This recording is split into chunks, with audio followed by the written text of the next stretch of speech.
صراط الذين أنعمت عليهم غير المغضوب عليهم ولا الضالين.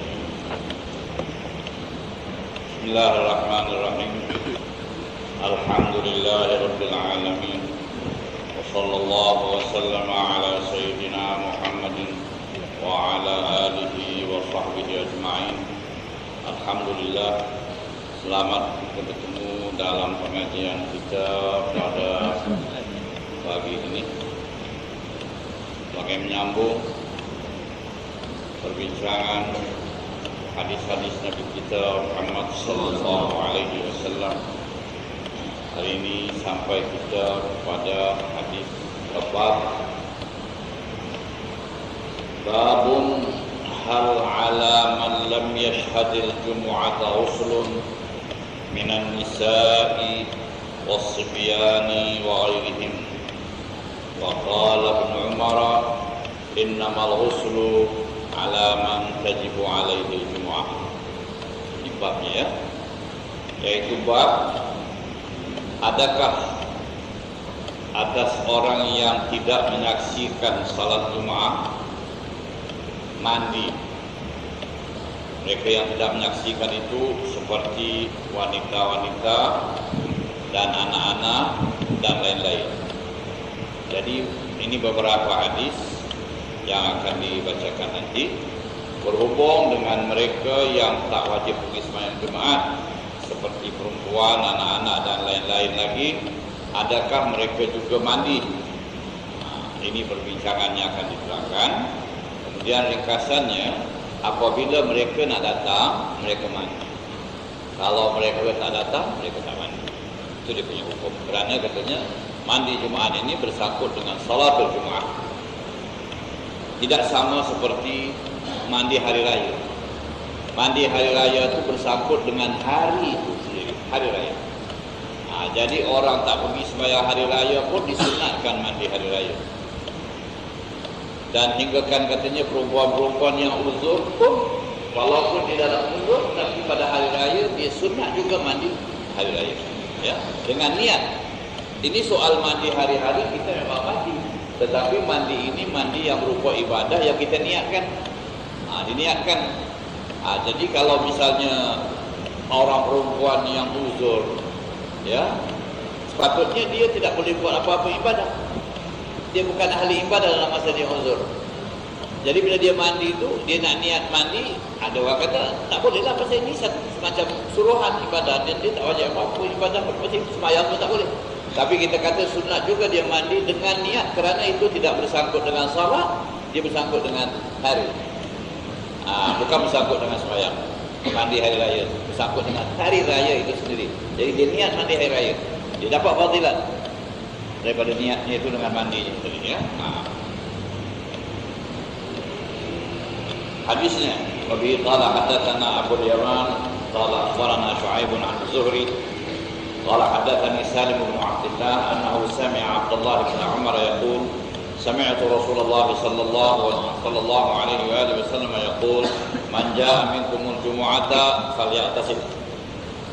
Berkata Imam Al-Bukhari telah bercerita kepada kami Abu Yaman, katanya telah memberitahu kami Shu'aib dari Zuhri, katanya telah bercerita kepada saya Salim bin Abdullah bahawasanya beliau mendengar Abdullah bin Umar berkata, saya mendengar Rasulullah sallallahu alaihi wasallam bersabda, barang siapa di antara, yang maksudnya barang siapa di antara kamu yang pergi ke Jumaat, maka hendaklah dia mandi. Maka hendaklah dia mandi. Itu hadisnya. Hadis terusnya, haddatsana Abdullah bin Maslamah an Malik an Safwan bin Sulaim an Atha bin Yasar an Abi Sa'id al-Khudri radhiyallahu anhu anna Rasulullah sallallahu alaihi wa alihi wasallam qala ghuslu yaumil jumu'ati wajibun ala kulli muhtalimin. Daripada berkata Imam Al-Bukhari telah berkata kepada kami Abdullah bin Maslamah daripada Malik, daripada Safwan, daripada Sulaim, dari Atha bin Yasar, daripada Abi Sa'id al-Khudri radhiyallahu anhu bahwasanya Rasulullah SAW bersabda, ghuslu yaumil jumu'ati wajibun ala kulli muhtalim. Mandi pada hari Jumaat adalah wajib atas setiap orang yang sudah baligh. Jadi hadis ini menunjukkan sampai kepada perkataan wajib, ya. Tapi sudah muktamad dalam mazhab kita mandi hari Jumaat itu sunnah. Kecuali kalau ada apa-apa yang mewajibkan mandi, kalau dia bermimpi atau apa semuanya. Jadi perkataan muhtalim di sini, muhtalim maksudnya sudah balik, ya. Dan ada juga perkataan muhtalim itu yang ditafsirkan sebagai orang yang mimpi pada waktu malam, mimpi keluar mani. Itu dah riba wajib. Tapi ini tidak adalah hubungannya dengan mimpi keluar mani atau sebagainya. Bila dia sudah balik saja, maknanya sudah wajiblah Jumaat atas dia. Jadi bila wajib Jumaat, dia nak pergi Jumaat, dia mandi. Hadis seterusnya, wa bihi qala hadatsana Muslim bin Ibrahim qala hadatsana Wahib qala hadatsani Ibnu Tawus an abihi an Abi Hurairah qala Rasulullah sallallahu alaihi wa alihi wasallam nahnu al-akhirun as-sabiqun yawm al-qiyamah utul kitaba min qablina wa utina min ba'dihim fahadha al-yawm alladhi ikhtalafu fihi fahadana Allah faghadan lil-yahud wa ba'da ghadin lin-nasara fasakata thumma qala haqqun ala kulli muslimin an yaghtasila fi kulli 7 ayyamin yawman yaghsilu fihi ra'sahu wa jasadahu ورواه أبان بن صالح عن مجاهد عن طاووس عن أبي هريرة قال النبي صلى الله عليه وسلم لله تعالى على كل مسلم حق أن يغتسل في كل 7 أيام يوما. Kata Imam Al-Bukhari dalam kitab kepada kami Muslim bin Ibrahim, katanya dalam kitab kepada kami Wahib, kata Wahib dalam kitab kepada saya Ibnu Tawus daripada ayahnya daripada Abi Hurairah yang telah berkata bahawa Rasulullah sallallahu alaihi wasallam telah bersabda, "Nahnul akhirun as-sabiqun yaumal qiyamah." Kitalah orang yang akhir dan yang dulu pada hari kiamat. Maknanya Nabi menerangkan tentang kelebihan umat Nabi Muhammad sallallahu alaihi wasallam. Kita ni umat Nabi Muhammad, umat akhir. Umat akhir. Tetapi kita dulu di hari kiamat. Dulu tu artinya kita terutama. Dan dalam satu riwayat Nabi besar Muhammad SAW yang akan mula-mula masuk syurga diikuti pula oleh umatnya. Jadi kita yang mula-mula masuk syurga mengikut Nabi Muhammad SAW. Jadi sebab dikatakan kita kemudian, tapi kita dulu di hari kiamat. Kita diutamakan di hari kiamat, umat yang kita akhir ini. Utul kitab min qablina, mereka telah diberi kitab sebelum kita. Wa utina min ba'dihim, dan kita diberi setelah mereka. Jadi maknanya walaupun mereka dapat kitab dulu.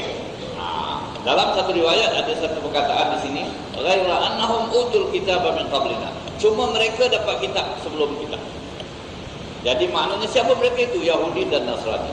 Yahudi dan Nasrani dapat kitab sebelum kita. Ya.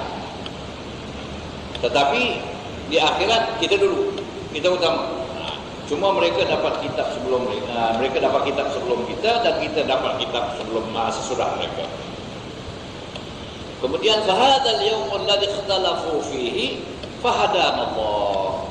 Maka hari ini, yaitu hari Jumaat ini yang mereka berteringkah padanya, maka kita yang dapat beri hidayah oleh Allah Subhanahu wa taala. Ini cerita hari Jumaat, ya. Nabi kata di sini, ini hari, yakni hari Jumaat yang mereka pertelingkahkan, maka Allah Ta'ala telah berikannya kepada kita, maka besok untuk Yahudi dan lusa untuk Nasrani. Ini ceritanya menurut riwayat lain, tak ada di sini. Riwayat lain iaitu daripada Ibnu Abbas katanya. Yang pertama sekali saya telah terangkan perkara ini bermula dulu, ya saya kira. Nabi SAW bersabda, khairu yawmin tala'at fihi syamsu yawmul Jum'ah. Hari yang terutama dalam seminggu yang naik padanya matahari, hari Jumaat. Maknanya hadis ini menunjukkan hari Jumaat afdalu ayyamil usbu'. Hari Jumaat seafdal hari dalam seminggu. Ya. Dan hari Jumaat inilah di sisi Allah Ta'ala hari yang termulia. Dan hari ini sebagai hari mulia, hari orang yang melapangkan diri untuk ibadah kepada Allah Subhanahu wa Ta'ala, sudah ditawarkan lebih dahulu kepada kaum Yahudi dan kaum Nasrani. Dibawa oleh Nabi mereka, ini Allah kasih kamu hari Jumaat.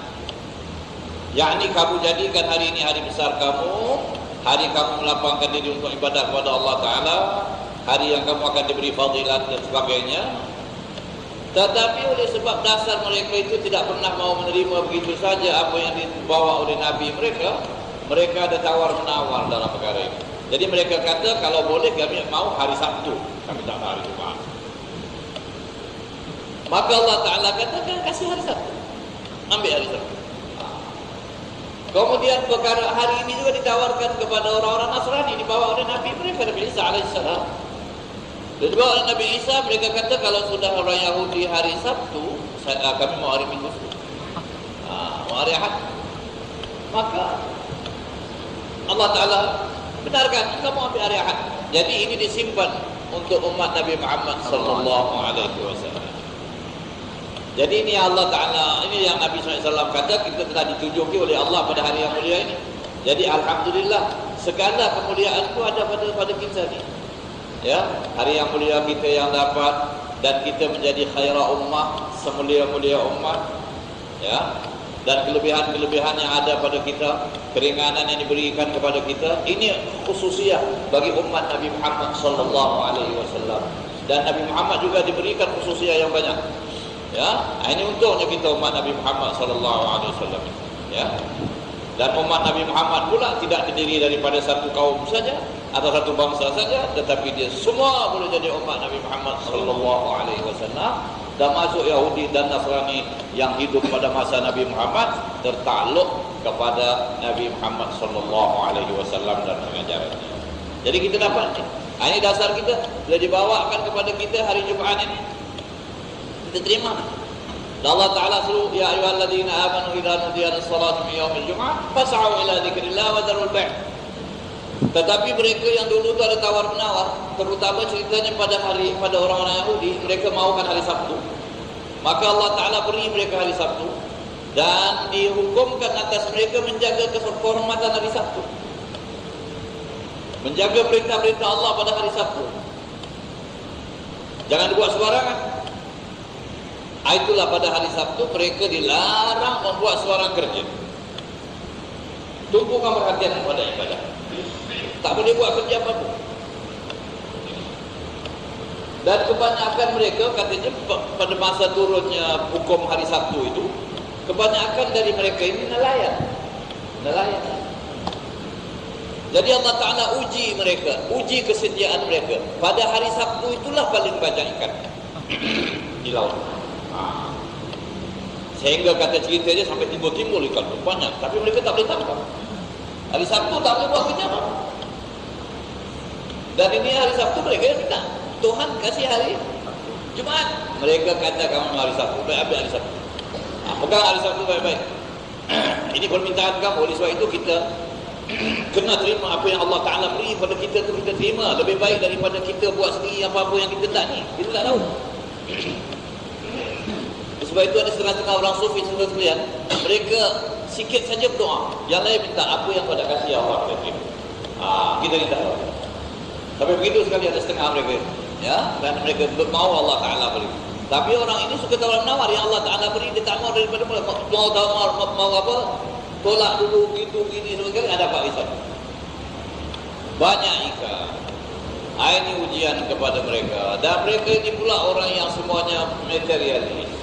Kamu tak boleh nampak harta. Ini susah kita ini katanya hari Sabtu bila kita boleh ini nampak pula ikan di banyak. Apa mereka buat? Mereka buat hela. Mereka buat tali air di tempat kuala laut itu atau kuala sungai yang ada ikan itu, buat tali air sampai ke dalam. Bila hari Sabtu ikan banyak, masuklah sampai ke dalam. Bila masuk dalam, tutup. Jadi air tak keluar, ikan pun tak ikut keluar lagi, tutup. Hari Minggu dia tangkap. Dia tak tangkap hari Sabtu.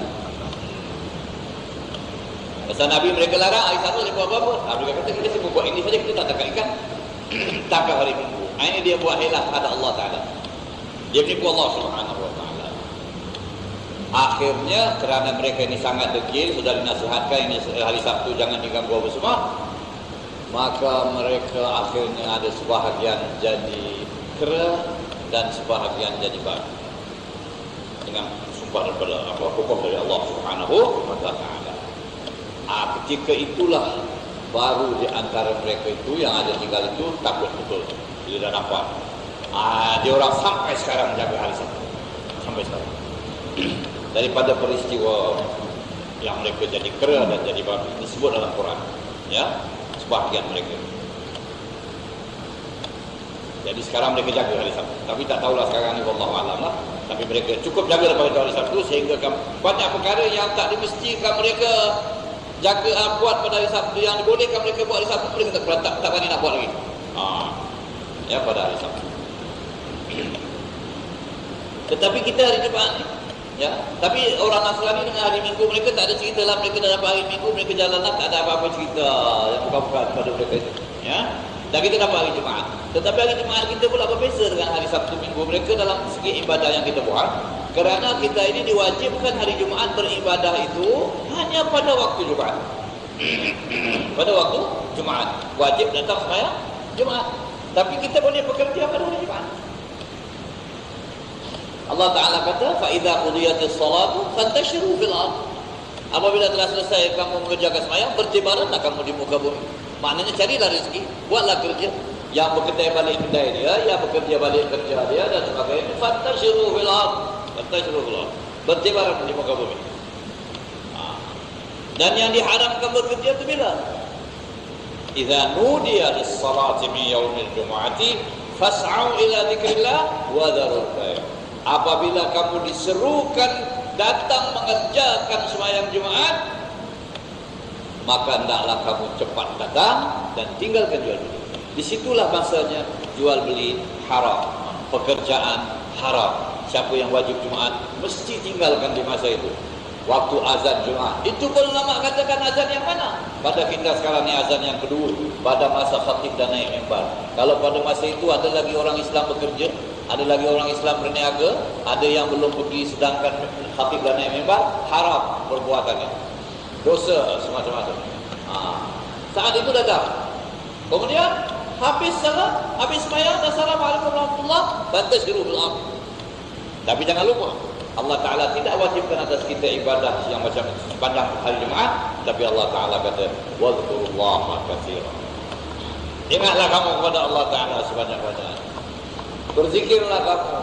Buatlah ibadah lain daripada sembahyang Jumaat itu pada hari Jumaat. Walaupun kamu duduk di kedai kamu, walaupun kamu di tempat kerja kamu, ingat kepada Allah Subhanahu wa Ta'ala dan ingat jauhkan maksiat pada hari yang mulia itu. Jauhkan buat kesalahan pada hari yang mulia itu.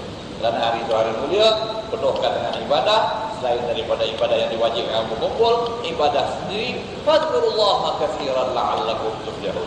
Ingatlah kamu kepada Allah sebanyak-banyaknya, semoga kamu beroleh kejayaan. Itu arahan Allah Ta'ala kepada kita. Supaya kita temukan pula pada satu saat yang diletakkan oleh Allah Ta'ala pada hari Jumaat, yang mana saat itu saat kabul Jumaat, kabul doa. Ya, banyak ulama mengatakan selepas asar hari Jumaat. Selepas asar hari Jumaat. Kalau boleh penuhkan dengan ibadah. Ibadah apa? Baca Quran, berzikir, apa semua, majlis ilmu, kabut, ini perkara yang diridhai oleh Allah Subhanahu wa Ta'ala. Tapi ya sebenarnya saat itu tersembunyi pada hari Jumaat. Tersembunyi, tidak tahu saatnya bila. Itu tujuannya apa? Supaya kita memenuhi Jumaat dengan cara beribadah pada Allah. Cuma kita tengok bagaimana bentuk perintah. Kalau mereka itu diuji pada hari Sabtu dengan ujian-ujian yang hebat, tapi mereka tak dapat lawan hawa nafsu mereka. Tetapi kita diberi ujian itu ringan. Zikir, jangan buat maksiat, jaga hari Jumaat. Dan ada kurniat. Satu saat kalau bertemu kamu dapat doa kamu makbul dan sebagainya. Bagaimana encouragement ya pada hari Jumaat. Yang wajib untuk sembahyang Jumaat, tapi yang lain boleh jaga. Jadi apa kita kata, cara perintah itu sangat lembut, sangat menggalakkan kepada umat Nabi Muhammad sallallahu alaihi wasallam dan jaga maksiat, jangan buat maksiat. Ya.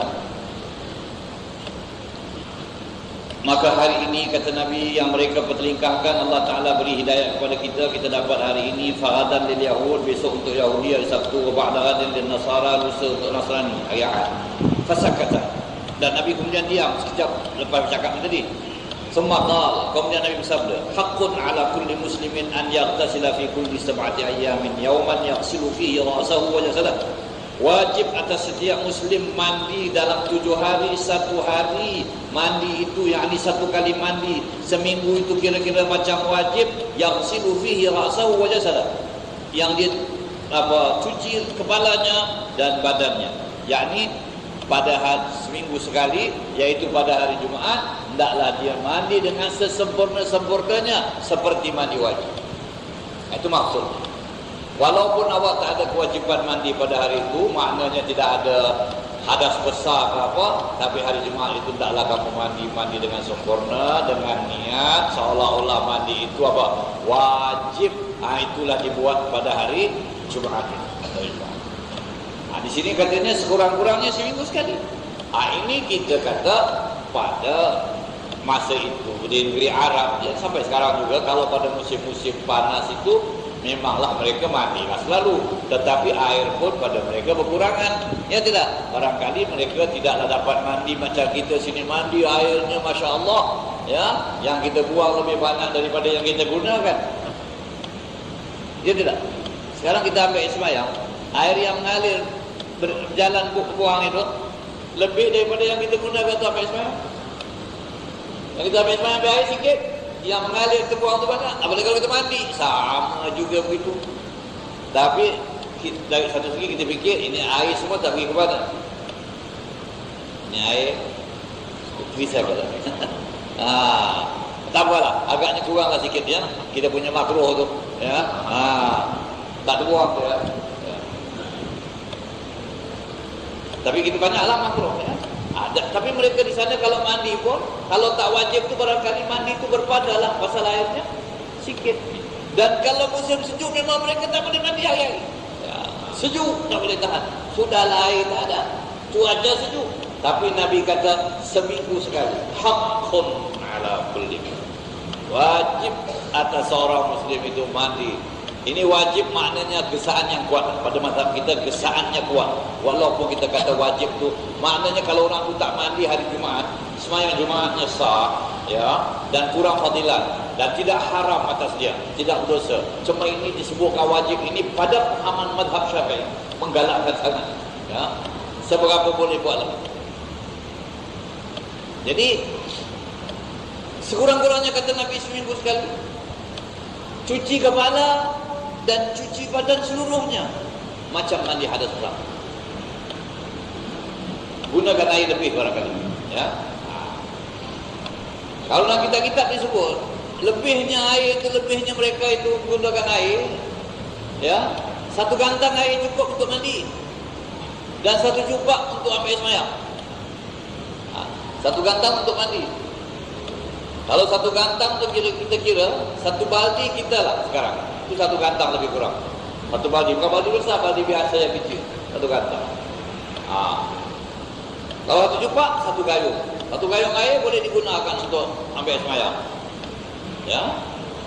1 jubak. Tapi kita dah biasa banyak menggunakan. Itulah masalahnya. Ya.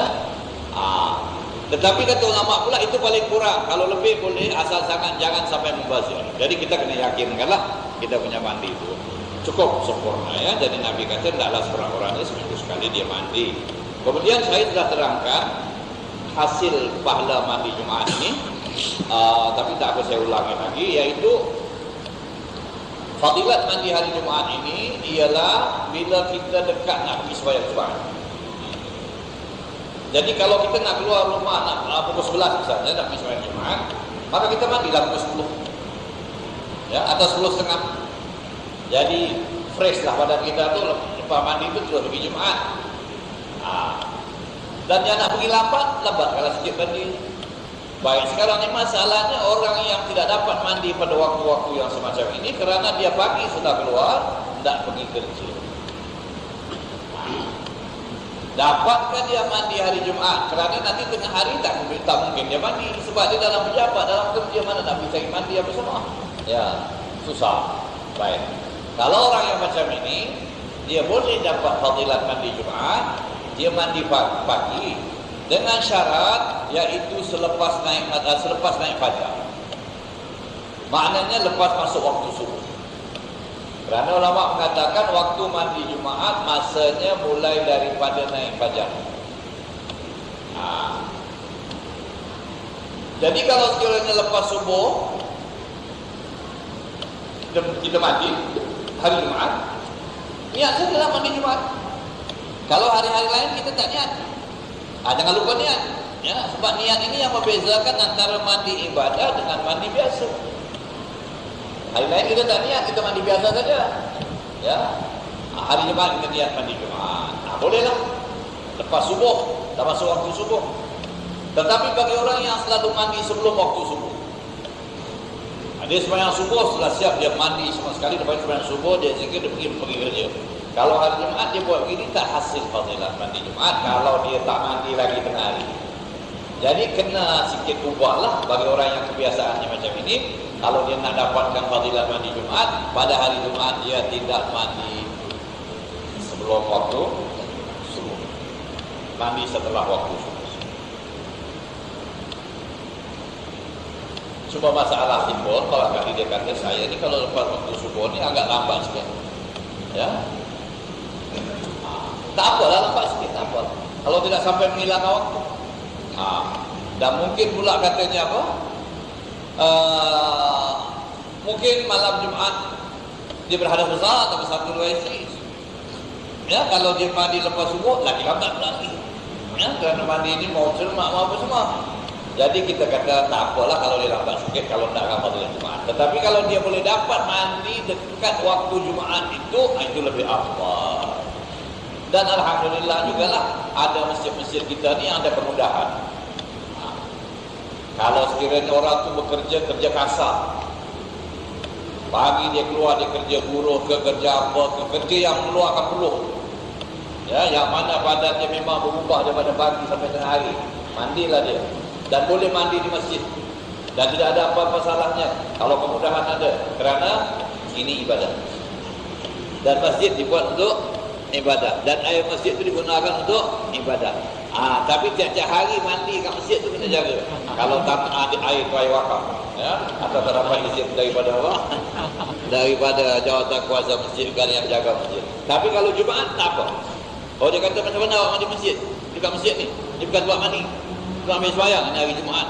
Saya nak sembahyang Jumaat. Hari Jumaat sunat mandi. Kenapa tak mandi kat rumah? Saya keluar pagi badan sudah berubah dan ini sunat mandi. Boleh. Boleh argue dengan dia. Tanya fatwa mufti. Boleh cakap. Ya. Kita kasih keluar fatwa. Ya. Hari Jumaat. Kalau masjid itu ada kemudahan, tapi alhamdulillah ada kemudahan mandi ya bukan. Tapi yang sudah bersedia itu kalau dia dah mandi lepas subuh, fadilah mandinya itu mesti ada. Jadi kena dia jagalah. Kalau kata dia tengah hari manalah boleh mandi, ini dah pakai baju, dah pakai apa semua. Ya, ada yang dengan necktie, dengan coat nak pergi mandi ke mana gaya. Ya, baiklah hari Jumaat mandilah lepas subuh. Mandi lepas waktu subuh. Ya, sama ada lepas sembahyang ke sebelum sembahyang tapi sudah masuk waktu subuh. Niat mandi Jumaat. Dan jagalah badan itu jangan sampai berpeluh dan sebagainya untuk sembahyang Jumaat. Itu kita kena jaga untuk dapatkan fadilah, dapat pahala. Ini semua kerana kita hendakkan fadilah, hendakkan pahala. Kita jaga, kita sendiri jaga. Kita dah tahu hukumnya, kita jaga. Dapat pahalanya.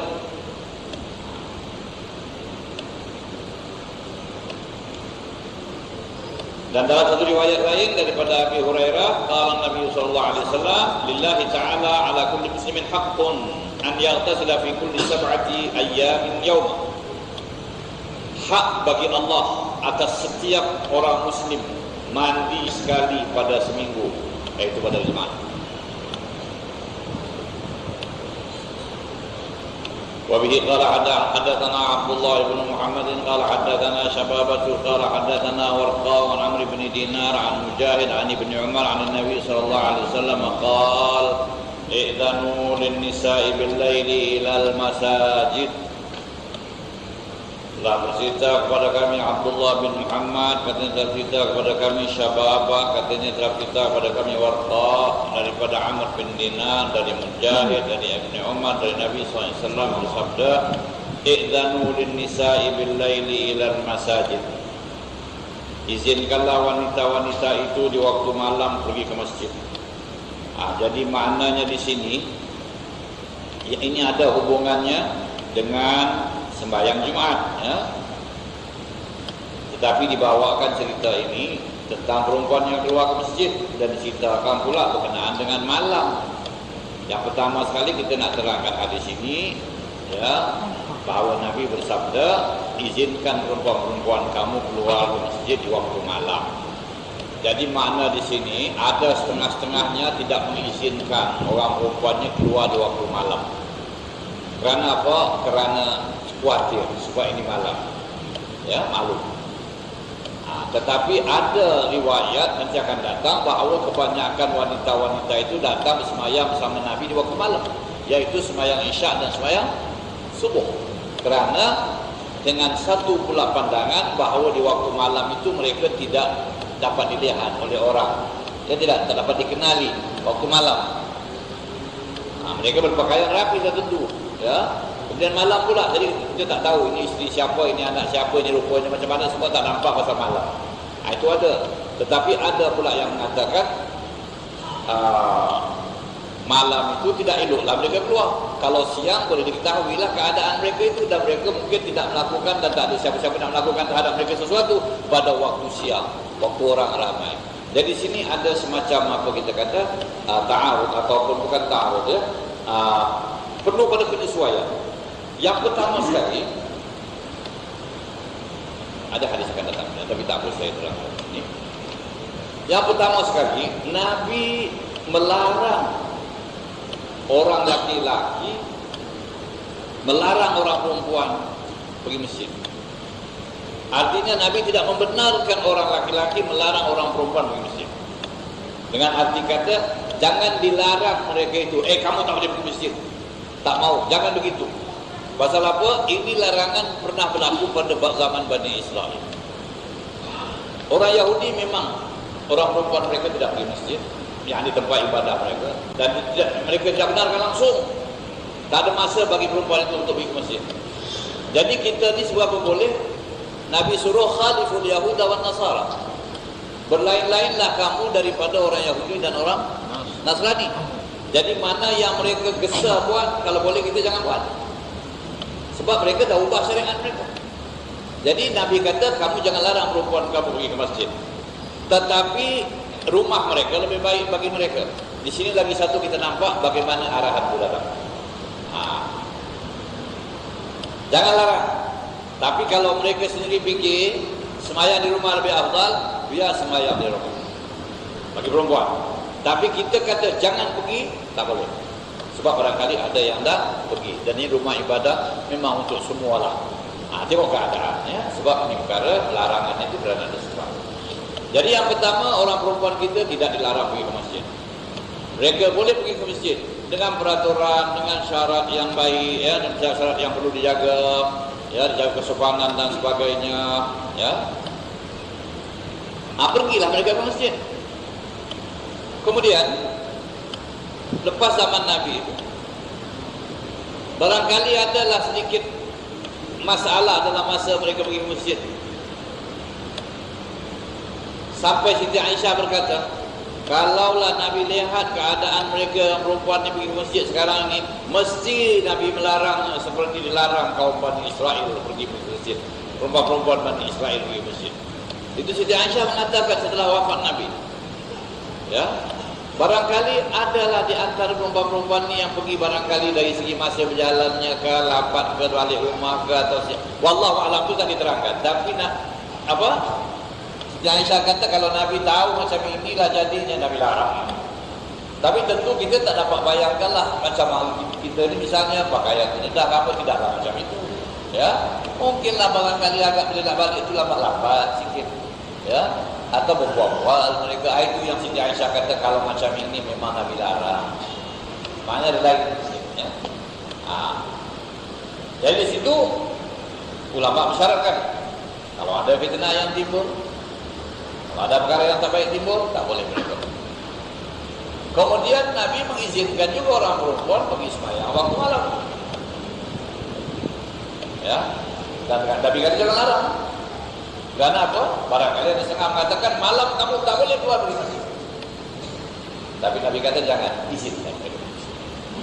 Itu pun dengan syarat mereka menjaga kesopanan. Jadi kesimpulannya, mereka boleh pergi ke masjid baik siang ataupun malam dengan syarat menjaga kesopanan, dan juga kalau mereka hendakkan afdal, hendakkan lebih baik, di rumah saja sembahyang. Itu dia. Tetapi kalau kata mereka pula, ya sembahyang kita di rumah, tetapi barangkali kita kena pergi masjid kerana ada pelajaran yang diajarkan di masjid. Itu boleh. Sebabnya itu tidak kerap. Jadi yang tak bagusnya itu, yang tak cantiknya, maknanya itu sebab larangan itu datang. Bukan larangan, tetapi galakan untuk duduk di rumah itu, maknanya ditegaskan, yaitu kita rasa tak berapa elok lah. Katalah ini jiran masjid semua perempuan ni, bukan rumah ni, bukan masjid, rumah yang dekat. Katalah Zuhur semua perempuan keluar ke masjid, ramai. Laki-laki pun ramai juga. Balik asal datang lagi ramai-ramai laki-laki perempuan. Itu yang tak bagus, yang perempuan. Yang laki-laki dah memang lah, dia duduk luar rumah lah siang lagi. Yang menjaga yang perempuan keluar. Jadi 5 waktu pulang balik bertahun-tahun macam itu. Tak bagus lah kita kata. Itu yang Nabi kata di rumah lebih baik.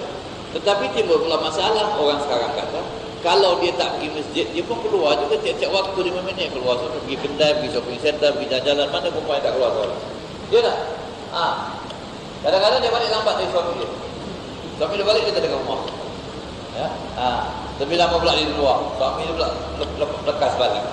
Jadi kalau kita kata dia boleh keluar pergi ke mana-mana, kenapa di masjid ni pula kita larang? Ada yang katakan begitu. Itu salah dilarang. Biarlah dia pergi sudah. Ini satu pertelingkahan berlaku di antara ulama-ulama di Mesir, katanya pada satu masa.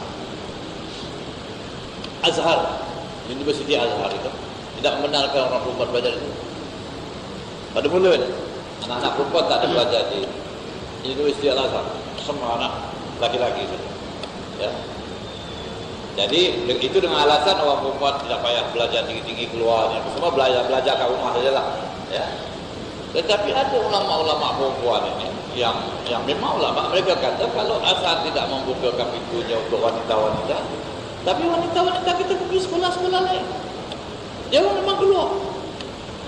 Kenapa tempat lain boleh dia orang pergi, tempat Azhar tak pergi? Lebih baik mereka pergi ke Azhar, belajar di Azhar dan sebagainya. Barulah dibuka kemudian setelah ada perbincangan. Jadi melihatkan, kalau kita kata nak larang orang perempuan kita pergi masjid, kalau dia tak pergi masjid pun dia pergi tempat lain. Pergi masjid lah. Tapi ada yang mengatakan itu tempat lain dia punya pasal. Itu hukum memang ada kat sana lah. Ini lain hukum. Sini tak boleh. Sana dia tanggung dosa dia. Jadi kesimpulan kita boleh ambil, mazhab kita mengatakan dan ulama semua kebanyakan mengatakan orang perempuan tidak boleh dilarang pergi ke masjid, baik malam ataupun siang, dengan syarat mereka menjaga kesopanan mereka, menjaga peraturan-peraturan. Jangan sampai timbul percampuran antara laki-laki dan wanita, dan jangan sampai timbul perkara-perkara yang boleh menimbulkan fitnah. Kalau tak ada percampuran, tak ada fitnah, keluarnya dengan sopan santun, pakaian yang sempurna dan sebagainya, alhamdulillah. Tapi yang tak begitu lebih baik sembahyang ke rumah. Kecuali pelajaran. Untuk pelajaran. Apalagi kalau fardu ain, ya boleh. Kalau fardu kifayah pun ada ulama mengatakan fardu kifayah itu sudah tambahan saja. Lebih. Itu kalau orang dah ada buntut, awak tak buntut pun tak apa, tapi fardu ain mesti. Dan hadis terusnya. Wabihi qala hadatsana Yusuf bin Musa qala hadatsana Abu Usama qala hadatsana Ubaidullah bin Umar an Nafi' an Ibn Umar qala kanat imra'atun li Umar tashhadu salat as-subh wal 'isha'i fi al-jama'ah fi al-masjid faqila laha lima takhrujin wa qad ta'lamina anna Umar yakrahu dhalika wa yarah qalat wa ma yamna'uhu an yanhani qala yamna'uhu qawlu Rasulillah sallallahu alaihi wasallam la tamna'u ima Allah masajid Allah.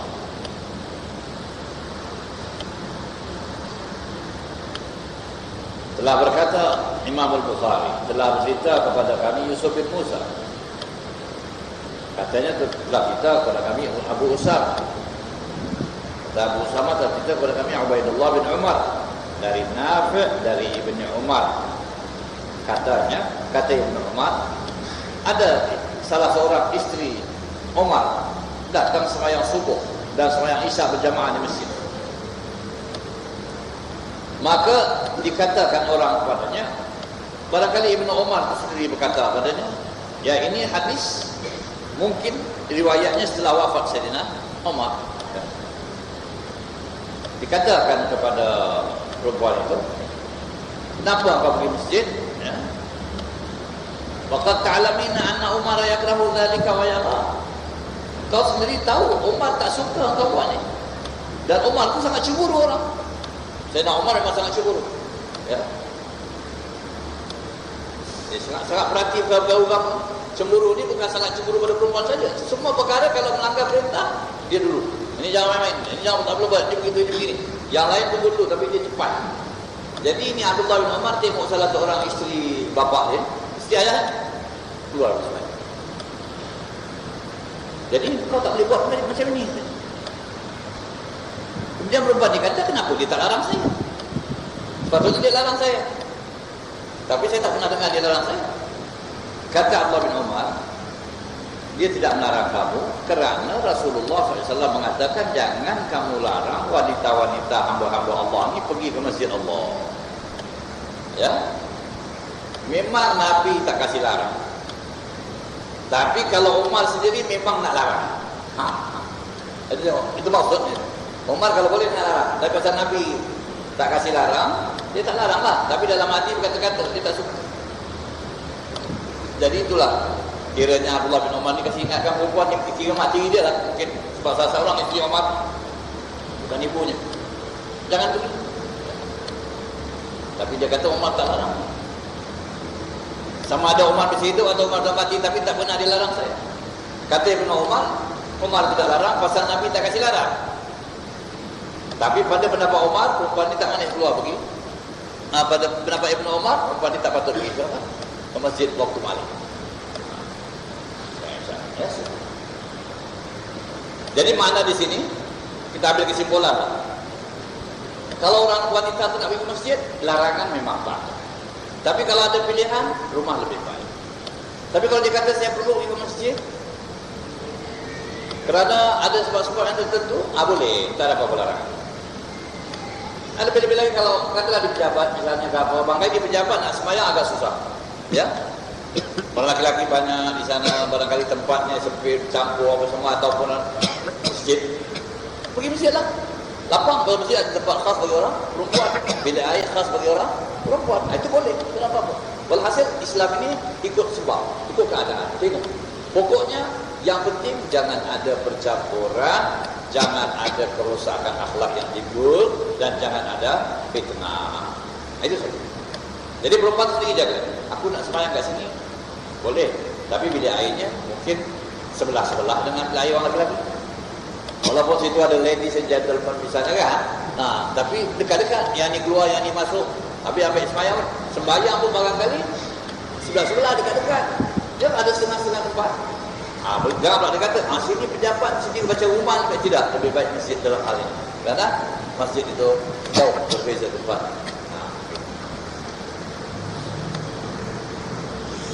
Babur rukhsati in lam yahduril jumu'ata fil matar. Ini satu bab kebenaran tidak payah menghadiri Jumaat di waktu hujan. Hujan ini salah satu daripada uzur Jumaat. Tetapi sudahlah kita bincangkan juga perkara hujan ini. Dalam kita disebut hujan adalah uzur. Maknanya kalau orang tu tak pergi sembahyang Jumaat kerana hujan, boleh. Tetapi ada juga perbincangannya. Hujan di tempat kita ini tidak seperti hujan di tempat negeri Arab sana. Berbeza keadaan turun hujannya. Kalau dah lebat tu lebat, benar. Kemudian kalau dah hujan itu, orang itu nak sampai ke masjid susah kalau tak kena hujan. Pasti kena hujan. Sampai ke masjid pakaiannya mesti guyup. Tapi kita sini tidak. Pula zaman kita ini ada kenderaan yang bertutup, ada kereta, ada bas, ada payung, ada kaki lima. Kemudian pula di Pelik-Pelik dibuat anjung pula daripada tempat stesen bas sampai ke Pelik, kita tak kena hujan lagi pula. Wah, kalau begini tak ada lah agaknya sebab orang kalau hujan tu tak boleh pergi sembahyang Jumaat. Kemudian baju kita ni pula banyak, orang dulu baju kadang-kadang satu je. Tukar itu baju pakai. Kalau basah baju nak sembahyang susah dan aurat nampak. Nak kena bawa baju pula lagi satu. Kalau ada baju tu, kalau tak ada, kalau tak sesuai, ya, nanti ada. Sudah lepas satu hadis yang baju basah, ya. Dia kata baju saya belum kering tu basah, saya lambat datang. Ya, ada minggu lepas, ya? 2 minggu dulu. Ada. Di mana saya ingat satu. Ya. Dan tunggu baju kering sampai lambat pergi jemaah. Ya. Pasal dia tak ada baju. Dia basuh baju. Tapi sekarang ni perkara hujan ni saya kira di Singapura ni tidak menjadi alasan. Kecuali kalau dia tunggu teksi tak dapat. Hujan dapat. Dia tak boleh pergi.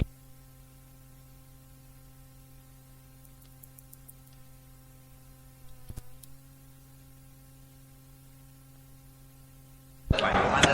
Tapi ada masa hujan-hujan lebat, payung tak boleh lagi. Payung tak dapat menahan air tu. Ya. Jadi kita tengok.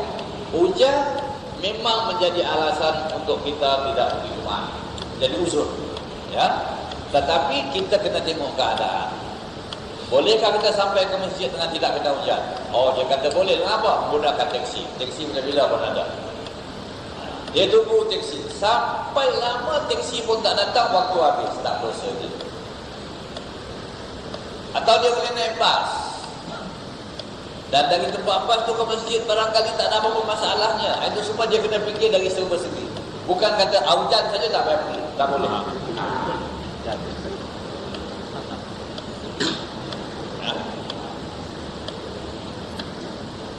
وبه قال حدثنا مسدد قال حدثنا إسماعيل قال أخبرني عبد الحميد صاحب الزيادي قال حدثنا عبد الله بن الحارث بن عم محمد بن سيرين قال ابن عباس لمؤذنه في يوم مطير إذا قلت أشهد أن محمدا رسول الله فلا تقل حي على الصلاة قل صلوا في بيوتكم فكأن الناس استنكروا قال فعله من هو خير مني إن الجمعة عزمة وإني كرهت أن أخرجكم فتمشون في الطين والدحت.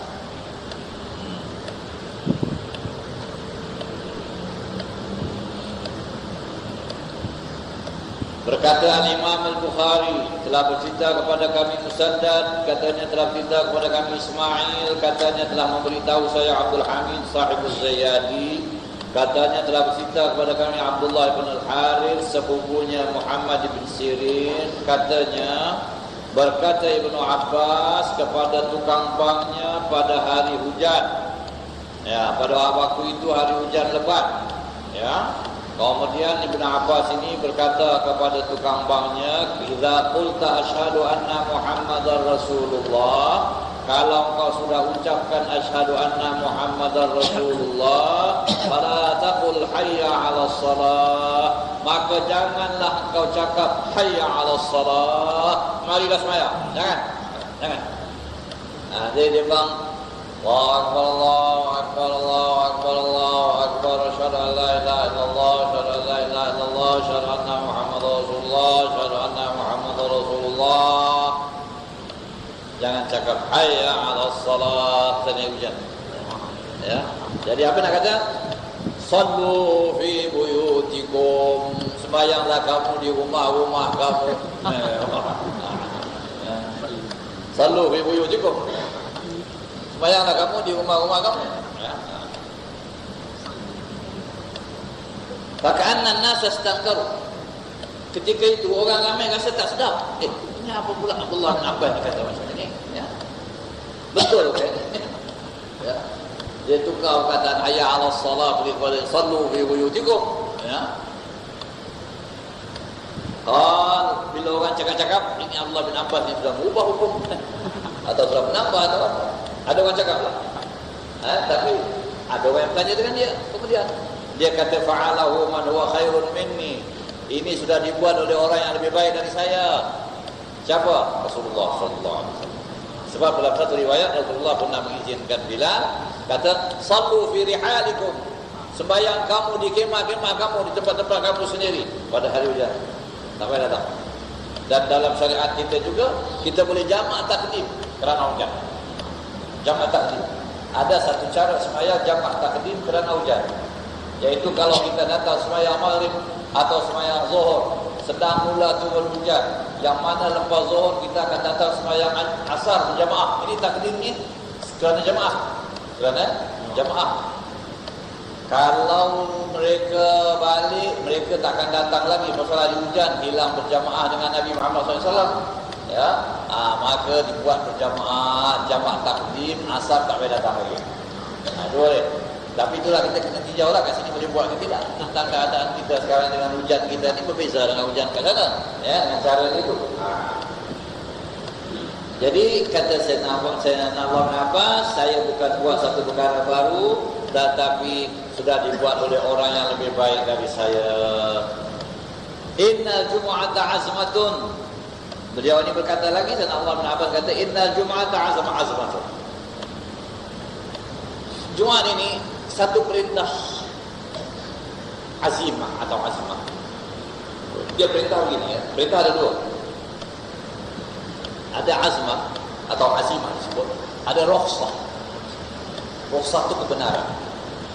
Misalnya sembahyang zuhur 4 rakaat pada waktunya, itu namanya azimah atau disebutnya azmah ringkas.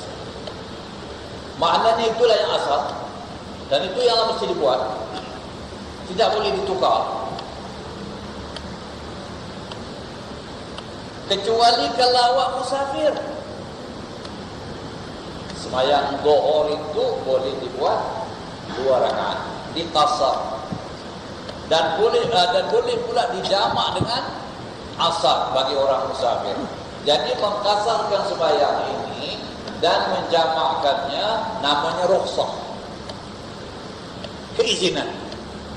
Bukan perintah dari mula. Dia ada beza antara keizinan dan perintah dari mula. Jadi Sayyidina Abdullah bin Abbas kata, ini sembahyang jemaah bukan rukhsah, dia azimah, dia perintah dari mula.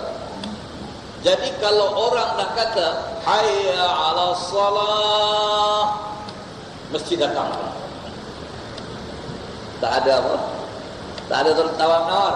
Panggilan hayya 'ala shalah, tak boleh nak datang. Awak tak boleh kata saya tak payah datang, tak boleh. Ini azimah, ini bukan rukhsah. Mesti pergi.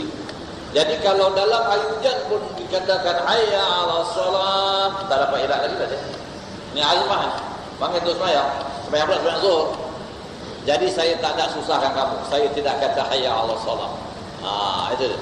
Sebab pada pendapat Ibn Abbas, bila orang kata hayya 'ala shalah awak tak jawab, apalagi Jumaat. Tak jawab tu maknanya tak datang. Bukan tak jawab gitu saja. Tak datang, tak sambut. Oleh sebab itu, siapa yang mendengar azan, dia wajib datang untuk sembahyang Jumaat. Wa darul bai', tinggalkan jual beli. Mesti sekarang sudah azmah, sudah. Habis hujan tak boleh datang. Jadi kalau hujan tak boleh datang, kita susahkan mereka. Kita kata saja sallu bi buyutikum. Jadi saya khawatir kalau saya perintahkan itu azmah katanya. Nanti saya susahkan kamu. Kamu datang dalam hujan, ya, tanah lecak maknanya, licin. Kamu jangan susah. Jadi saya nak menenangkan kamu. Tak payah Jumaat. Tapi sana hujan tu setahun berapa kali je. Kalau kita tiap minggu hujan hayya 'ala shalah di buyutikum kosong masjid ya. Tiap minggu ada hujan ya. Ini ada susah sikit.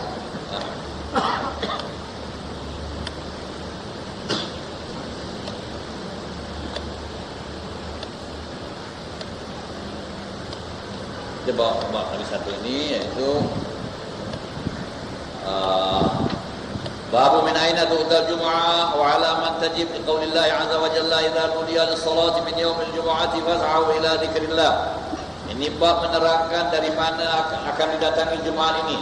Yang siapakah yang mesti pergi Jumaat ini? Apakah syaratnya? Sebab dia nak pergi berkumpul dengan orang ramai, dia tak boleh semayang kat tempat dia sendiri.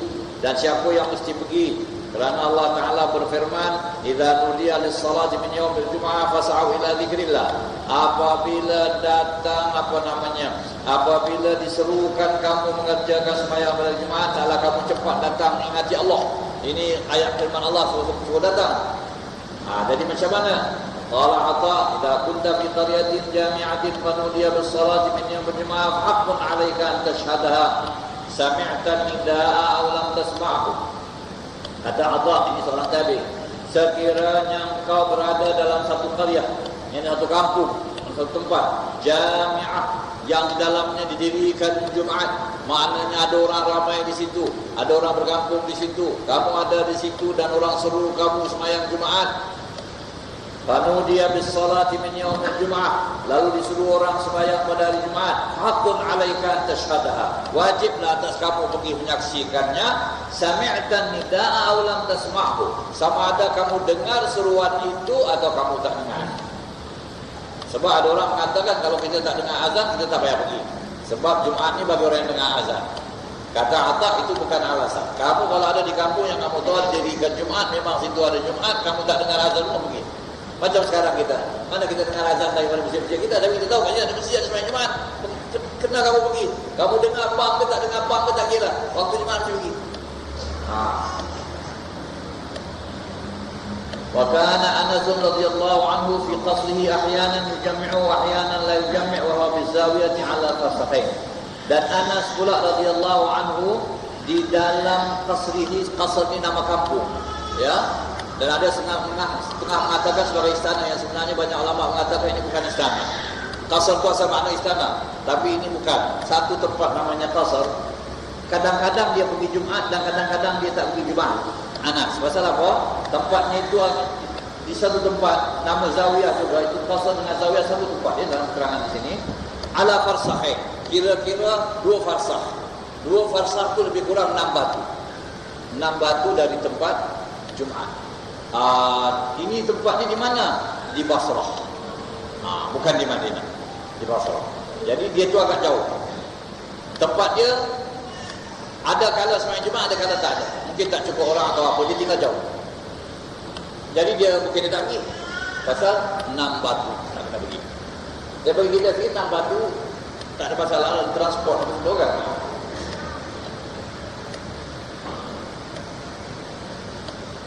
Hadis di sini diterangkan. Haddatsana Abi qala haddatsana Ahmad bin Salih qala haddatsana Abdullah bin Wahab qala akhbarani Amr bin al-Harith an Ubaydillah bin Abi Ja'far anna Muhammad bin Ja'far bin Zubair haddatsahu an Urwah bin Zubair an Aisyah zawj Nabi sallallahu alaihi wasallam qalat kana an-nasu yantabuna yawm al-jum'ah min manazilihim wal 'awali فيأتون بالغبار فيصيبهم الغبار والعرق فيخرج منهم العرق فأتى رسول الله صلى الله عليه وآله وسلم إنسان منهم وهو عندي فقال النبي صلى الله عليه وسلم لو أنكم تطهرتم ليومكم هذا.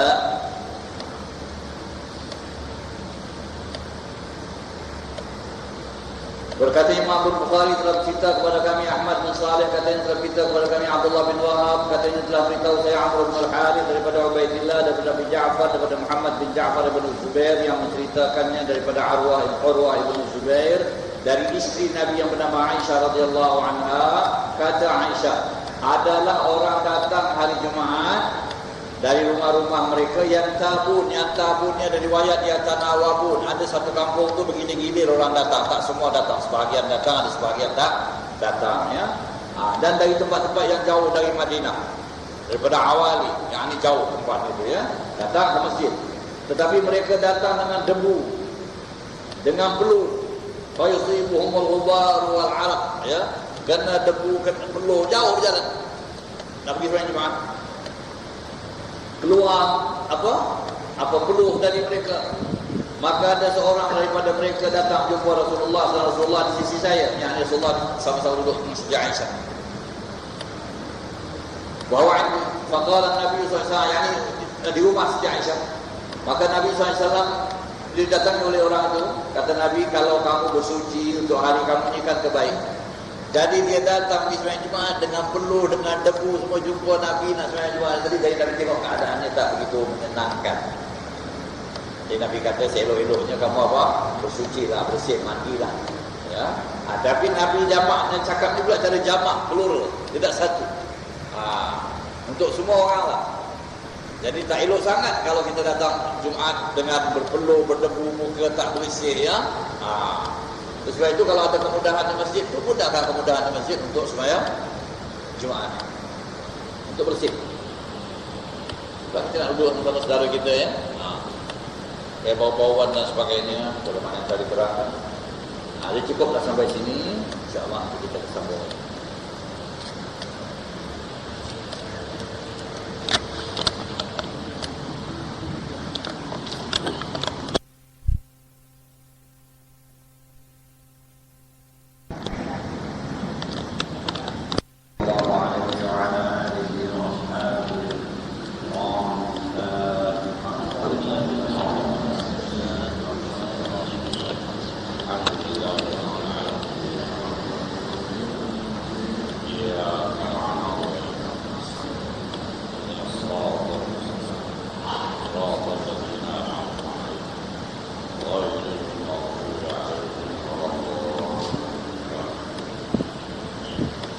Bismillahirrahmanirrahim.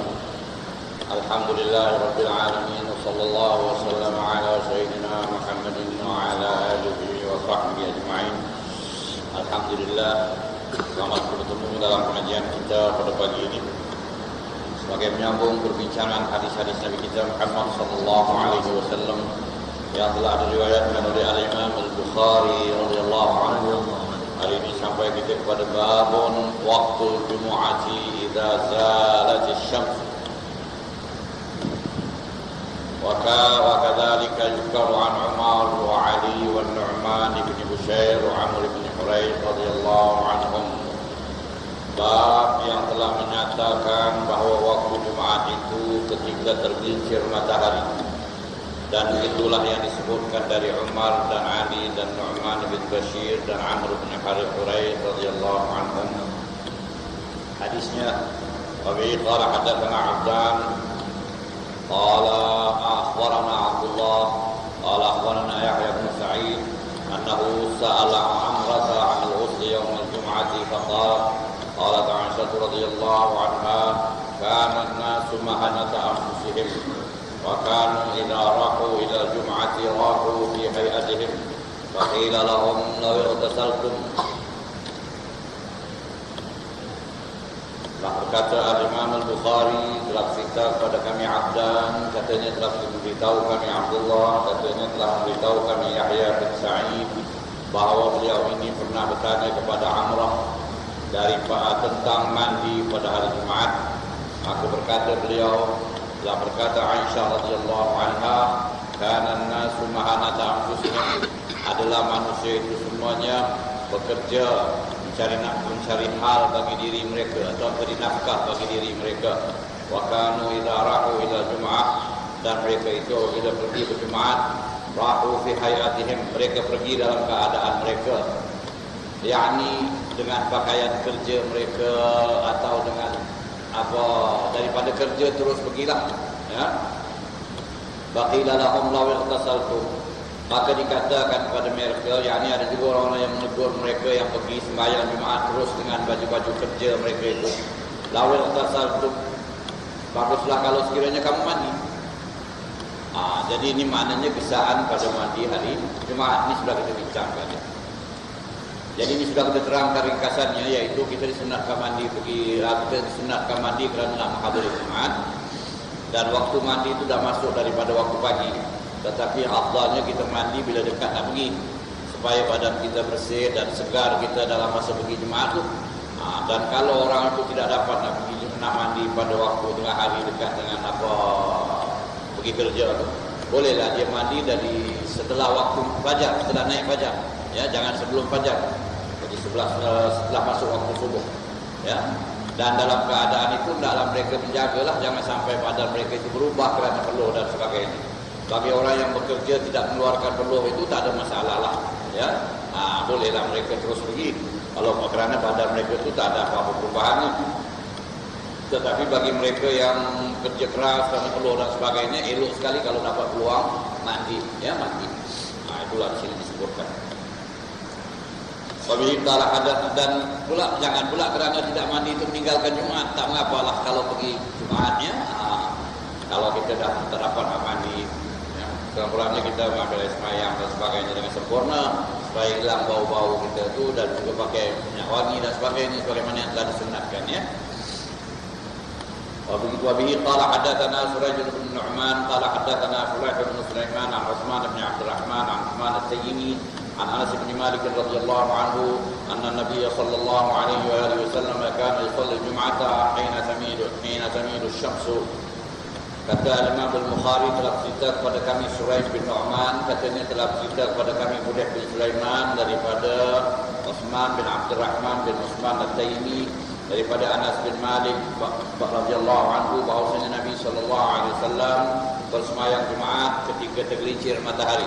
Jadi ini waktu menerangkan waktu sembahyang Jumaat, yaitu waktu zuhur. Wa bi qala hadatsana Abdan qala akhbarana Abdullah qala akhbarana Humaid an Anas bin Malik qala kunna nubakkiru bil Jum'ah wa naqilu ba'da al-Jum'ah. Kata Imam Bukhari telah cerita kepada kami Abdan, katanya telah cerita kepada kami Abdullah, katanya telah cerita kepada kami Humaid daripada Anas bin Malik, katanya kunna nubakkiru bil Jum'ah, adalah kami mempercepat Jumaat. Mempercepat Jumaat, mubakkir. Mubakkir itu maknanya mempercepat ataupun masuk saja waktu Jumaat kami sembahyang Jumaat. Itu maksudnya. Ya, ini tidak tunggu lama. Wa naqilu ba'da Jum'ah, dan kami tidur tengah hari selepas Jumaat. Maknanya ini tidur, kita sunat tidur tengah hari itu untuk bangun malam, itu namanya qailulah. Qailulah yaitu tidur sekejap waktu siang untuk menolong kita bangun malam. Ya. Nabi bersabda dalam sebuah hadis, Nabi menerangkan maksudnya, batulah puasa siang kamu itu dengan makan sahur. Batulah puasa siang kamu itu dengan makan sahur. Maknanya kalau kita makan sahur, agak kita kuat sikitlah untuk puasa pada siang hari. Dan bantulah bangun malam kamu itu dengan tidur qailulah. Bantu bangun malam. Kamu nak tahajud malam, oleh kerana kamu tahajud tu barangkali nanti mungkin kamu ngantuk dan sebagainya, bantu dengan tidur siang qailulah. Dan tidur siang qailulah ini yang afdalnya sebelum zuhur. Sebelum zuhur.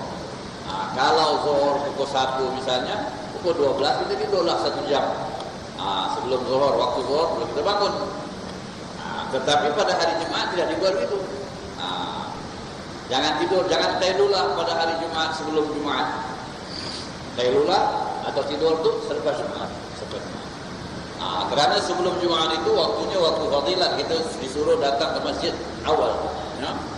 Jadi kalau kita tidur qailulah juga hari Jumaat, nanti pukul 1 kita bangun kelar kabut habis tengah masjid. Habis Jumaat. Kalau zuhur tak apa. Jumaat jangan. Jadi katanya wa naqilu ba'da Jumaat. Dan kami berqailulah, yakni tidur siang itu selepas Jumaat, ya. Babun idza ishtadda al-harru yawm al-jum'ah. Ini bab yang menyatakan kalau hari Jumaat terlampau panas. Wabihi qala hadatsana Muhammad bin Abi Bakr al-Muqaddami qala hadatsani Harmi bin Amarah qala hadatsana Abu Khaldah wa huwa Khalid bin Dinar qala sami'tu Anas bin Malik yaqul kana an-nabiy sallallahu alaihi wasallam idza ishtadda al-bardu bakkara bis-shalah wa idza ishtadda al-harru abrada bis-shalah ya'ni al-jum'ah. Berkata Imam Al-Bukhari Muhammad bin Abi Bakar Al-Muqaddami, katanya telah cerita kepada kami Harami bin Umarah, katanya telah cerita kepada kami Abu Khaldah, yaitu Khalid bin Dinar, katanya saya telah mendengar Anas bin Malik berkata, adalah Nabi SAW apabila sangat sejuk waktu beliau mempercepatkan sembahyang, dan bila panas waktu beliau melambatkan sembahyang, yakni Jumaat, yakni sembahyang Jumaat. Maknanya pada musim sejuk Nabi mempercepat sembahyang Jumaat. Maksud mempercepat itu ialah menyembayangkannya pada awal waktu. Itu maksud mempercepat. Ya, walaupun ada pernah orang membuat pada waktu bukan waktu Jumaat lebih awal dengan alasan ini. Ini zaman dulu, zaman apa kita kata, zaman fitnah lepas zaman Nabi itu macam-macam orang buat dulu.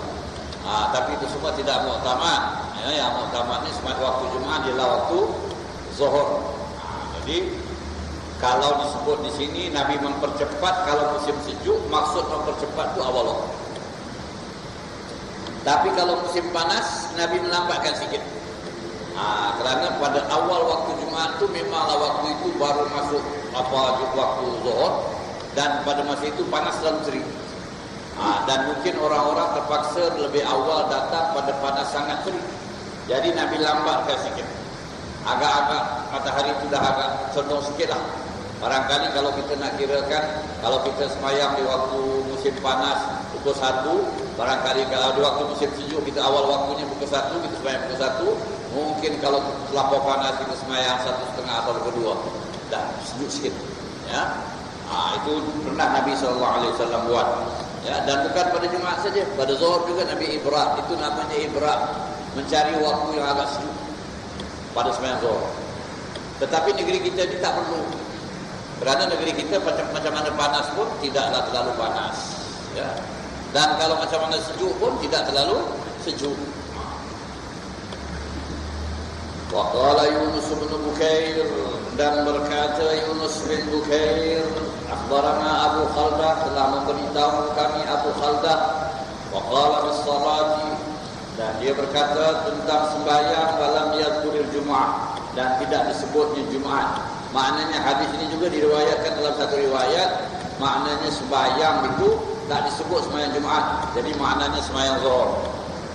Tapi hadis yang kita baca tadi ada sebut Jumaat. Jadi kedua-duanya dibuatlah, kalau Zuhur pun begitu, Jumaat pun begitu. Wa qala Bishr bin Thabit, dan berkata pula Bishr bin Thabit, telah cerita kepada kami Abu Khaldah, katanya, "Shalla bina amirul Jum'ata." ثم قال لأنس رضي الله عنه كيف كان النبي صلى الله عليه وسلم يصلي الظهر. Katanya seorang amir telah bersembahyang Jumaat dengan sama-sama kita, dan kemudian dia bertanya kepada Anas radhiyallahu anhu bagaimana adanya Nabi SAW sembahyang Zuhur. Yani ini seorang amir, ini pegawai lah, ini masa kemudian, yani masa lepas zaman Nabi. Ada amir itu macam kita kata governor daerah. Dia pun jadi imam sembahyang Zuhur. Jadi nak sembahyang, nak ikut waktunya, ditanya kepada Anas. Anas pun berangkat kepada dia.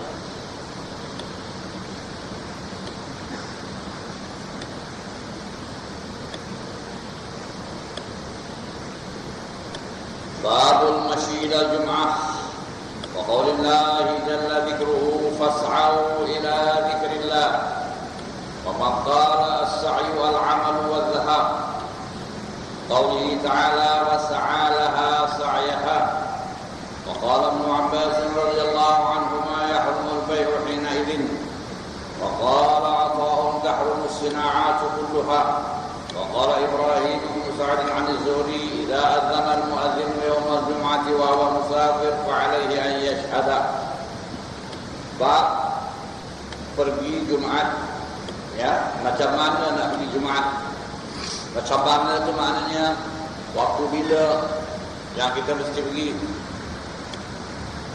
Wa qaulillahi jalla dzikruhu, dan firman Allah Ta'ala fas'au ila dzikrillah, hendaklah kamu bergegas pergi mengasihi Allah. Wa man qala, dan ada pula orang yang berkata as-sa'yu al-amalu wal-dhahab, yang dikatakan as-sa'i, yakni Allah perintahkan fas'au itu, iaitu bekerja dan pergi. Bekerja itu maknanya buatlah apa yang patut dan terus pergi. Di qaulihi ta'ala wa sa'alaha sa'yaha, dan dia berusaha untuk usahanya itu. Ini begini, ya. Maksud bab ini, kita nak pergi Jumaat ni, bagaimana cara kita pergi. Sebab ada orang memahamkan fas'au ila zikrillah. Apa makna fas'au? Itu yang kalau kita tafsirkan dengan perkataan Melayunya, bergegas. Maknanya pergi dengan cepat. Dengan cepat.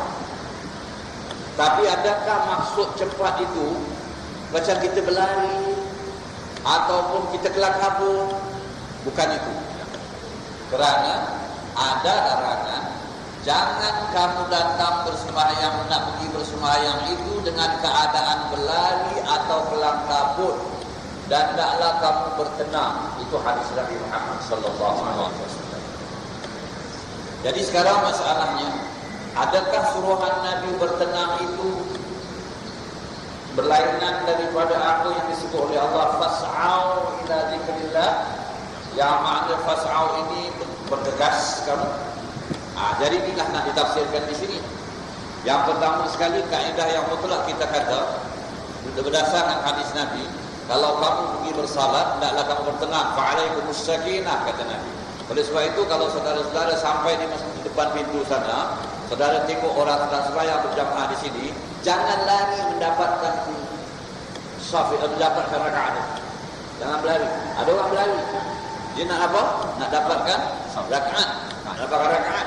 Jadi dia dapat takbir, dia baca Fatihah semua. Dia takut imam ni rukuk, itu makruh. Makruh. Bertenang kamu. Jalan seperti biasa. Nabi kata as-sakinah, bertenang. Sebab dalam masjid dilarang berlari. Ya. Dilarang buat hingar bingar. Buat perkara-perkara yang membising dalam masjid. Ini dilarang. Jadi kalau awak lari itu juga dalam masjid tidak menghormati keadaan masjid. Jadi bertenanglah kamu. Datang dengan tenang. Ini yang kita nak didik anak-anak kita ni. Kerana anak-anak madrasah, sekolah dia berlari-lari ke masjid, tak boleh. Kita kena jaga, kasih tahu mereka itu bahawa ini tempat tak boleh kita berlari di situ. Jadi dalam hadis ada mungkin akan datang, dan mungkin juga ada pernah hadis yang terlepas, ada lepas yang terbincangkan. Nabi kata wa'alaikumus sakinah wal waqar. Mungkin akan datang hadis. Apa yang dapatlah kata Nabi, apa yang tak dapat nanti sambunglah belakang. Jangan kamu kelang kabut, sebab kelang kabut ni juga akan menyebabkan kamu punya takbir nanti tak betul. Dia datang, imam tengah rukuk, awak takbirlah, Allahu Akbar. Kemudian Allahu Akbar, bertenang. Jangan kelang kabut nak dapatkan rakaat. Allahu Akbar betul rukuk. Jadi di sini perlu kita jaga. Bila kita datang imam tengah berdiri itu, kita nak dapatkan rakaat tu. Imam tengah rukuk misalnya, atau imam baru nak rukuk, itulah orang yang lari tu. Nak dapatkan tu rakaat. Kemudian dia takbir cepat-cepat. Takbir cepat-cepat ni yang menyebabkan kita khawatir. Sama ada dia takbir tak betul dalam masa berdiri, itu tak sah. Takbiratul ihram mesti masa betul-betul berdiri. Jadi Allahu Akbar. Jangan Allahu Akbar sambil rukuk. Itu kena jaga. Sebab kadang-kadang orang tu sambil lewat kat situ. Takbir tu takbiratul ihram. Takbiratul ihram mesti ada pada waktu berdiri. Jangan kalau nak cepat nak dapatkan rukuk, awak takbir sambil awak rukuk, dikuatiri takbir awak tu dalam bergerak nak rukuk, itu takbir dia tak sah. Takbiratul ihram itu tidak sah. Bila takbiratul ihram tak sahlah sembahyang sama sekali. Pasal itu permulaan sembahyang. Dia kena jaga berdiri betul. Allahu Akbar. Kemudian Allahu Akbar rukuk. Jadi sekarang tenang Allah. Ya, tenang. Datangnya pun tenang, takbirnya pun tenang, jadi awak sekali dalam tenang. Kemudian kalau awak dapat imam sedang rukuk, Allahu Akbar, awak meneruskan Allahu Akbar.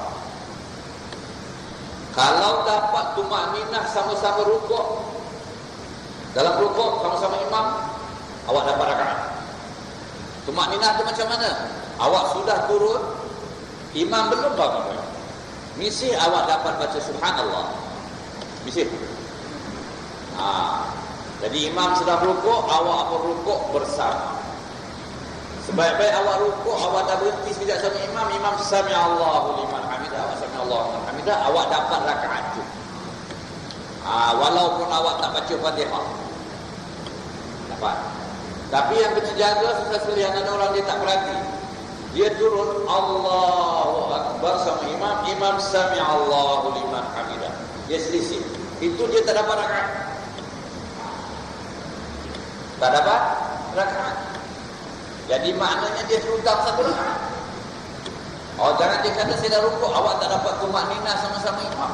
Awak kena dapat tumakninah sama imam. Kalau awak sampai Allahu Akbar, imam kata sami'allahu liman hamidah, itu maknanya tak dapat, selisih. Itu kita kena jaga. Jangan begitu, ya. Sebab jangan belakang. Dapatlah kata Nabi, tak dapat kau tak nanti kemudian satu rakaat di belakang. Ya. Dan ingat, mungkin ada yang jangan lalai. Ini percakapan kita bagi orang masbuk yang baru datang. Orang baru datang, orang yang sama-sama dengan imam dari mula tak ada masalah apa-apa. Ini orang yang betul-betul datang aja takbir rukuk sama-sama imam. Ini masalahnya. Kadang-kadang orang tu confuse, dia kira semua begitu. Bukan begitu. Ini bagi orang yang baru datang. Itulah kita cakapkan tentang as-sa'i ini tadi.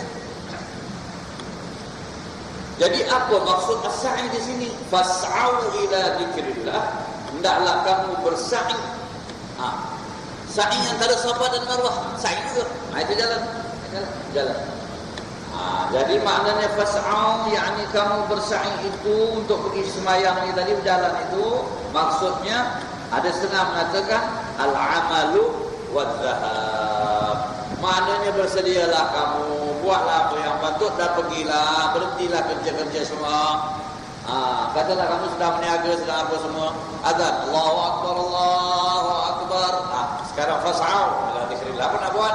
Kalau orang tawaf nawaf, dia bilang berhenti. Tak boleh sekarang apa? Awak pun tutup buku semua, simpan. Awak pun pakai pakaian awak pergi. Itulah fas'au ila dzikrillah. Tidak ada buat kerja lain lagi. Dari sekarang awak pun terus untuk pergi ke masjid. Jangan lagi tawaf nawaf. Ya. Tengah-tengah tawaf, ini 10 ke 12 ya, 10 kurbang, lekal-lekal sini kita nak. Bang saja masih berhenti. Nak tawaf nawaf sambung nanti lepas semayang. Walaupun kita kata kita boleh dapat semayang kan, tapi ini peraturannya begitu. Hendaklah kau bersedia untuk semayang bila sudah azan. Ini azan yang mana pula? Bukan azan pertama. Jadi kalau awak dengar azan pertama yang melaungkan semayang tu, mesti lagi boleh awak tawaf nawaf. Ini bila khatib dah naik mimbar. Malangnya apa namanya ini azan ini tak didengar oleh orang luar. Orang luar cuma dengar azan yang di atas saja, yang masuk mikrofon tu lah. Ini dalam azan dalam. Jadi di sini untuk mengambil ikhtiyat katanya untuk mengambil persediaan, hendaklah juga awak kena sedia. Bila sudah azan awal, sebab antara azan awal dan azan akhir, azan yang pertama dengan azan di depan mimbar itu, masa khatib dah naik, sekejap saja, tak lama. Ya tidak? 10 minit barangkali itu lah lebih kurang. Atau 10 minit paling banyak. Azan orang semayang 2 rakaat. Bilal pun apa menyerukan, imam naik, azan lagi sekali. Itu pendeknya kita jaga azan. Dan perkataan bersedia dan bekerja ini tadi diambil dari firman Allah Ta'ala, wa sa'alaha sa'yaha, berusahalah untuknya. Ini ayat sambungan daripada ayat firman Allah Ta'ala, wa man aradal akhirata wa sa'alaha sa'yaha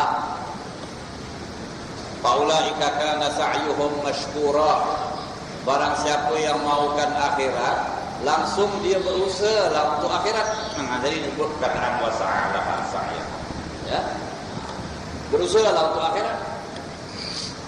Dan dalam satu ayat lain Allah Ta'ala kata, wa an laysa lil insani ma illa ma sa'a, wa an laysa lil insani illa ma sa'a. Seseorang itu tidak akan dapat apa-apa di akhirat melainkan apa yang dia usahakan. Ada orang mentafsirkan ini ayat menafikan sebarang usaha kita untuk menolong mayat. Orang yang dah mati, kita tak boleh buat apa-apa untuk dia. Sebab Allah Ta'ala kata, wa an laysa lil insani illa ma sa'a. Manusia itu tak akan dapat apa-apa yang di akhirat nanti melainkan apa yang diusahakan. Jadi usaha orang lain tak ada. Langsung mereka menyebut pula melainkan 3 saja. Wala sadaqatin jariyah, aw ilmin yuntafa'u bihi aw waladin salihin yad'u lahu. Ya, tidak ada apa-apa dia dapat daripada amalan orang lain melainkan 3 saja, yaitu sedekah jariah, ya, yang dibuatkan untuk dia atau dia buat sendiri, yang sebenarnya hadis dia buat sendiri, atau anak yang saleh doakan dia, ya, atau ilmu yang diajarkan. Itu saja. Yang lain semua putus. Tapi ini jadi perbincangan ulama. Mereka tafsirkan bagi ahli sunnah wal jamaah berpendapat seseorang itu tidak akan dapat di akhirat melainkan apa yang dia usahakan. Maknanya yang memang akan dikira, yang memang sepatutnya dia bertanggung jawab atas perkara itu, dan patut yang dia dapat tu yang dia usahakan. Tapi usaha orang lain untuk dia bagaimana? Kalau usaha itu diizinkan oleh Allah Ta'ala, seperti orang bersedekah berkhairat untuk dia, ya, orang doakan dia dan sebagainya, ini boleh sampai. Itu perbincangan. Ada yang mengatakan itulah dalil yang tak boleh sampai semua amalan-amalan di dalam mati. Tetapi di sana ada hadis-hadis lain, jadi itu perbincangan kita lah. Ini perbincangan dalam hal ini. Dan ahli sunnah jemaah mengatakan ayat itu tidak memastikan bahawa amalan kita itu tidak boleh dihadiahkan. Dia menghadiahkan pahala, ya. Kita beramal, ya Allah, sampaikanlah pahala apa yang aku baca ini atau apa untuk roh bulan bin bulan. Pada ahli sunnah wal jemaah boleh. Boleh. Ada pendapat yang mengatakan tak boleh. Pasal di sana hanya yang didapati oleh seorang itu sendiri. Tidak mati dan tak ada apa-apa lagi melainkan 3 perkara itu. Itulah perbincangannya. Tapi ahli sunnah jemaah mengatakan boleh. Wa qala Ibnu Abbas radhiyallahu anhuma, dan berkata Ibnu Abbas radhiyallahu anhuma, yahrumul bai'u hina idin, haram berjual beli pada ketika itu, yakni bila sudah azan. Sebab Allah Taala firman, wa dzarul bai', ya ayyuhalladzina amanu, hai orang-orang yang beriman, idza nudiya lis-salati min yaumil jumu'ah, apabila diserukan untuk sembahyang pada hari Jumaat, fas'au ila dzikrillah, hendaklah kamu bergegas pergi mengingati Allah, yakni mendengar khutbah dan sembahyang Jumaat. Fas'au ila dzikrillah wa dzarul bai', dan tinggalkan jual beli. Jadi ini larangan berjual beli. Maka siapa berjual beli pada masa itu haram hukumnya. Itu yang asal. Kemudian berkata Atha ini seorang tabi'i, tahrumus sina'atu kulluha, haram sebarang pekerjaan, semua pekerjaan. Jadi maknanya yang disebut oleh Allah Ta'ala al-bai', yakni jual beli. Jual beli. Jangan pula orang kata, oh jual beli saja tak boleh. Kalau kita kerja ofis, kerja pejabat boleh. Tidak. Kalau kita ke factory, as-sina'at itu maknanya factory, tempat bikin-bikin ni. Boleh? Tak boleh. Tuhan kata al-bai'. Al-bai' itu disebut oleh Allah Ta'ala kerana kebiasaan pekerjaan mereka di masa itu al-bai'. Pekerjaan di masa itu kebanyakannya semua jual beli, niaga. Jadi jangan kata berniaga aja berhenti, kedai aja tutup. Kalau factory. Kalau sekiranya kerja office, kita kata semua kerja macam ni. Macam mana awak kata begitu? Sedang Quran kata jual beli. Maksud dari jual beli itu artinya awak jangan meninggalkan Jumaat kerana mencari sesuatu keduniaan. Jadi mesti dikiaskan semua kerja. Tak kenalah tafsir kita yang dilarang jual beli. Kalau bukan jual beli tak apa, tak boleh lah macam itu tafsir. Sebab Allah Ta'ala kata jual beli. Maksud dari jual beli itu apa? Awak mencari kepentingan untuk dunia, dengan itu awak meninggalkan Jumaat, itu juga kerja lain. Berhenti sama sekali kerja. Stop, berhenti, ya. Wa qala Ibrahim bin Sa'd 'an az-Zuhri, dan berkata Ibrahim bin Sa'd dari az-Zuhri, idza adzana al-mu'adzin yawm al-jum'ati wa huwa musafirun fa 'alayhi an yashhad, apabila muazzin azan pada hari Jumaat sedang dia musafir, fa 'alayhi an yashhad, maka dia kena pergi Jumaat. Ini kita nak bincang sikit. Orang musafir tidak wajib Jumaat. Tidak wajib Jumaat. Kalau mengikut riwayat ini daripada Ibrahim bin Sa'ad mengatakan, ini pendapat dia lah, keterangan dia, ijtihad dia.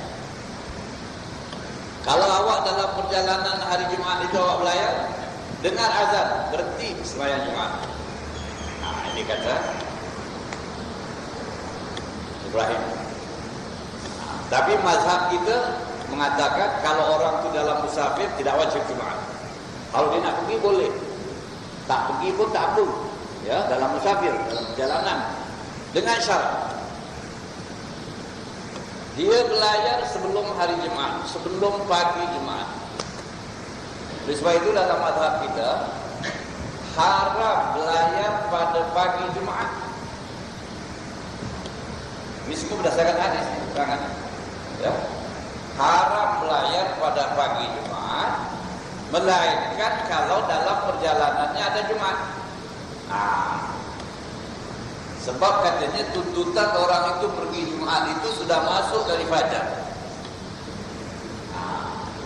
Tapi kalau dia belayar tengah malam, ya, dah kira sebelum Jumat, itu orang yang tak wajib Jumat. Kalau dia dengar pun tak ada apa-apa tadi, sebab sudah ada hadis menerangkan bahawa ada orang-orang yang dikecualikan daripada Jumat, satu daripada musafir. Tapi kalau dia pergi lebih baik, ya bukan? Tapi kalau dia kata saya nak takhir, sebab orang musafir tak boleh takhir. Tapi bukan yang ditakhirkan ke Jumat, ditakhirkan Zuhur, sebab waktu itu waktu Jumat. Yang Jumat ni ada kecualinya, orang yang musafir tak kena, orang sakit tak kena, perempuan tak kena, hamba abdi tak kena. Jadi ada pengecualian. Jadi saya kata dia musafir, saya terkecuali. Tak apalah. Jadi mazhab Syafi'i mengatakan tak apa, kau tak puas, tak sembahyang Jumat tak apa. Tapi kena Zuhur. Kalau kau nak takdim, dia sembahyang Jumat, lepas Jumat Zuhur. Lepas Jumat Asar, jamak sekali boleh. Sembahyang Jumat boleh dijamakkan dengan salatul Asar, ya, jamak takdim bagi orang musafir, boleh. Lepas habis sembahyang Jumat saja terus dia sembahyang Asar, jamak takdim. Ataupun dia kata saya nak takhir, tak apalah takhir lah. Dengar azan Jumat, niat saya takhir Zuhur ini hari sampai Asar. Ini Jumat tak wajib atas orang musafir. Tetapi musafir yang macam mana? Musafir yang sudah dalam pelayaran sebelum masuk pagi Jumat.